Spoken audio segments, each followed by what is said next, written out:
breakfast at 6:30. You were there at breakfast at 6:30. If you weren't there, you have to be kicked out. Mr. Wright did kick out the new apprentice who didn't come to breakfast. He was lazy and he slept late. Mr. Wright said, you know, you'll never be an architect if you can't get up and get going with your day. Okay, go home. So the boy had to leave in great disgrace. So after breakfast, we who sang in the chorus. We had chorus rehearsal every day for half an hour. And then we who played instruments, and I played the viola, had a string ensemble. And if you played a flute or clarinet, you joined us.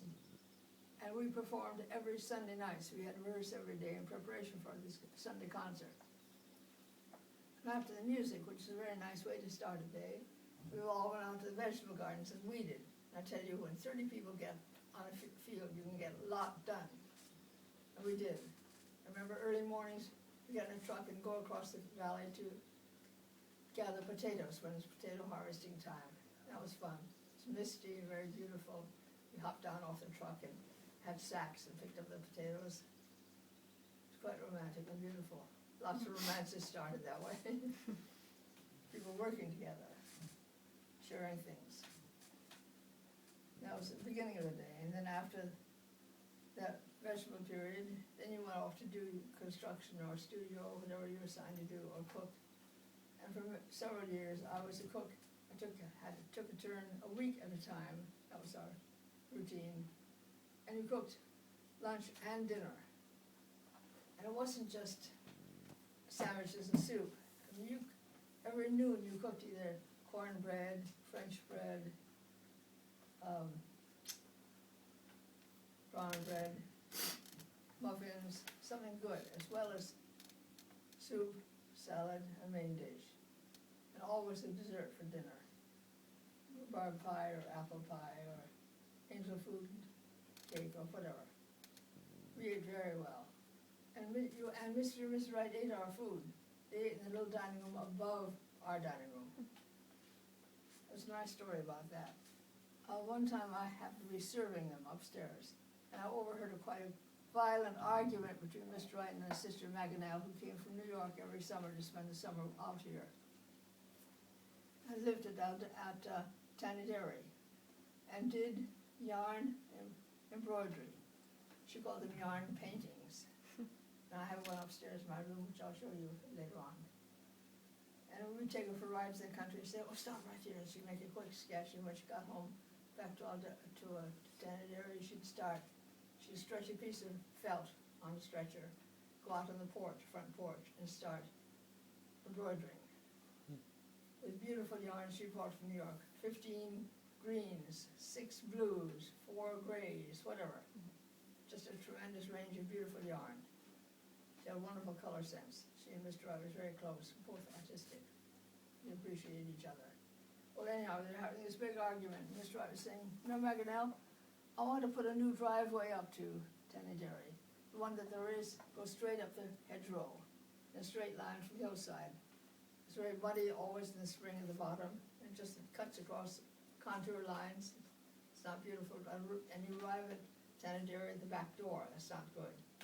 He said, what I want to do is have the road go up across the meadow below Romeo and Juliet from hillside. Wind around the hill, approach Tanideri from the east. So you get a lovely view of Taliesin as you go around the hill. And you arrive at the maple tree there. You have a sense of arrival. Oh, she said, Frank, that'll ruin my view. It'll be dusty, noisy, dirty. I'll get fumes.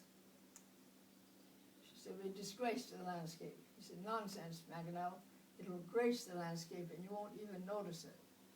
Well, the argument ended. Nothing was done. Next spring, Mr. Wright died in 1959, and she came as usual for her summer.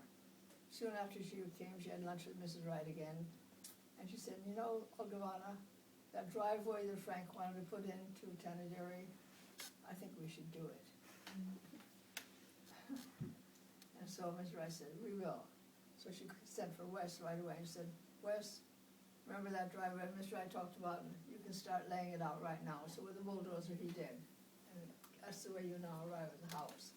It's a beautiful way to arrive. very gracious of her to admit that and to want it to happen. Anyhow, up in my bedroom, I have one of her works. I remember watching her work one day, I was looking over her shoulder, and I said, "Oh, Maggie, now that's so beautiful." She said, "Too bad you can't afford it." Well, every fall, when she went back to New York, she took with her maybe a dozen artworks, which she'd done here, and gave them to her gallery, and they always sold out. I mean, she was a big success. So that wasn't a cruel remark, that was just fact. But one time I watched her working, and I said, "You put my children in there." She had a white horse, which my son had, a pony, and she had the children riding bareback on it. My daughter was wearing a green skirt, it looked nice against the white horse. And as she was working, she said, "I suppose I should give this to you." I said, "Maggie, now, I would love to have that work when you finish it." So, "Well, I'll try and give it to you." She never did. And after she died, I got in touch with her nephews, who were her executors, and said, "Did you come across a yarn painting of two little children on a white horse on the front lawn?"